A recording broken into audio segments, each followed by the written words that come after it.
When I was at the boat show, one of the things I bought was a BinnacleMate. And in the course of walking around and stopping for lunch, somehow when I left the boat show, I didn't have it. And I didn't notice until I had gotten home. So, wanting to at least get another one, I contacted BinnacleMate through their website.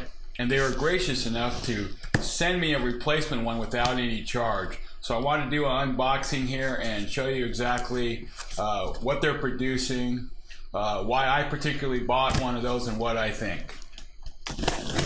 Here it is. This came in the mail. It took him about a week and a half. He said he had to wait for some more to come in, and he was, like I said, gracious enough to send one out to me. So here it is. It comes with a little set of instructions and some background information. Get things out of here. Comes with all your appropriate cables for both Apple and Android phones.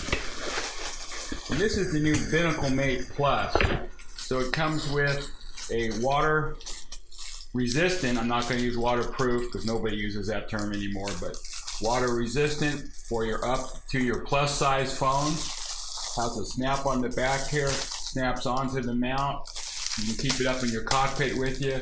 Because like a lot of people nowadays, I use my iPhone and my iPad to help with navigation, and this is a great way to mount them.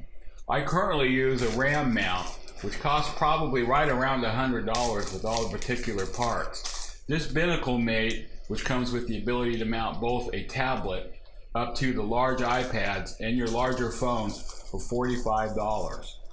Not only is it cheaper, it also comes with a battery backup, which I'm going to show you. This is your adjustable mount. Fits your different kind of phones and iPads. That snaps on the back here. Here is for your iPads all the way up to your large 12.9 pad. Unzip it and your pad slides back in there. And here's the really interesting thing about the Binnacle mount is it comes with a rechargeable battery backup. So if you don't have USB power at your Binnacle, you can charge your iPad or iPhone up, use it during the day, and when your battery runs down, you can plug it into here and it'll automatically recharge your iPhone so you can keep on sailing. Then it comes with a universal mount here. All of this was $55. Pretty darn good value, I would say. The battery backup alone is worth at least $15 or $20. So I'm going to get this mounted up, and we get the boat splashed down in the water. I'll give you guys an update. But right now, based on the outstanding customer service and the value, I'm going to give this a big thumbs up. In fact, 5 thumbs up. Thanks a lot, folks.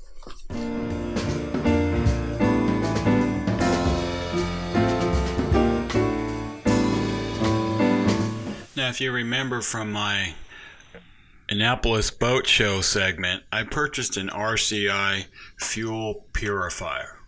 Now, the fuel purifier is used in addition to your current Recor fuel filter, and can be used while the boat is running and when the boat is not running to continually condition your fuel. I purchased that for $925, and what I want to cover now is part one of the initial install of that system. Laying inside the engine room here, we've got the RCI fuel filter mounted and some of the plumbing done.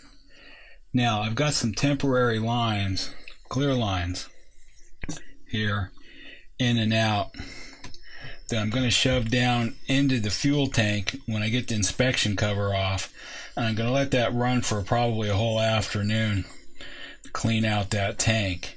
Then I'll come back and plumb it permanently with fuel rated lines.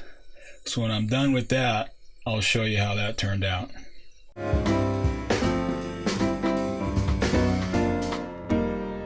Well, today's the day that I'm going to start draining the fuel out of the tank, see if I can get the water out of the bottom. We got this 12-volt transfer fuel pump, some fuel line, and I'm going to drain it into a big 30-gallon bucket. Now on the end of the fuel line that I have going down into the tank, I've got it weighted down, so hopefully that'll keep it at the bottom. It'll draw out the water. Here's my 30-gallon bucket storage bin that I'm going to drain the fuel in. So now I'm going to just run the line down the tank. Hopefully I can get it to the bottom and start pumping fuel.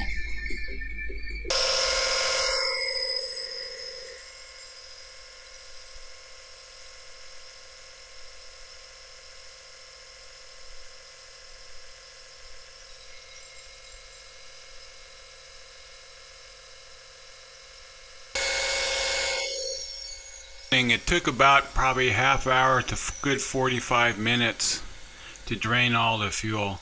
I ended up having to use 2 containers to get all the fuel out, but I did manage to get all the fuel out and run through the filters.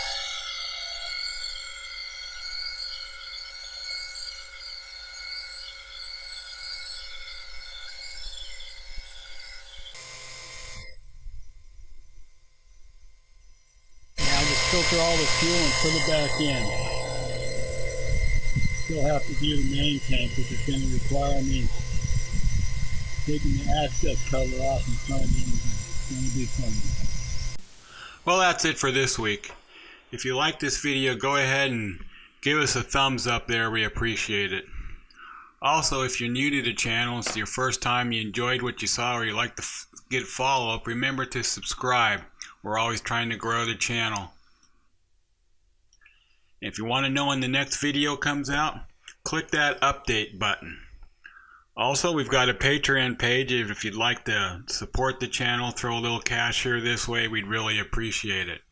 Also, don't forget to check us out on Facebook. Become a member there and follow us and see what's going on. As always, thanks for stopping in.